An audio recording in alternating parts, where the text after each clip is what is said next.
नमस्कार. खूप दिवसांनी आज आम्ही पालीच्या खंडोबा देवाच्या दर्शनासाठी निघालो आहोत. खूप दिवसांपासून जायचं ठरवत होतो, पण अखेर आज योग आला.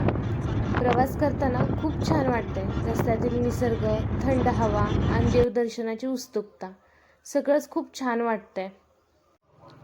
आता आम्ही पालीला पोचलो आहोत. इथलं वातावरण खूप शांत आणि भक्तिमय आहे. खंडोबा देवाचं दर्शन घेतलं, खूप समाधान आणि शांतता वाटली. देवाकडे सगळ्यांसाठी सुख, समाधान आणि आरोग्याची प्रार्थना केली. दर्शनानंतर प्रसाद घेतला आणि मंदिर परिसरात थोडा वेळ घालवला. कुटुंबांसोबत असे क्षण खूप खास असतात. आजचा दिवस खूप छान गेला. खूप दिवसांनी देवदर्शन झालं, मन खुश झालं. तुम्हाला व्हिडिओ आवडला असेल तर लाईक, शेअर आणि सबस्क्राईब करायला विसरू नका. पुन्हा भेटूया पुढच्या व्हिडिओमध्ये. Bye bye.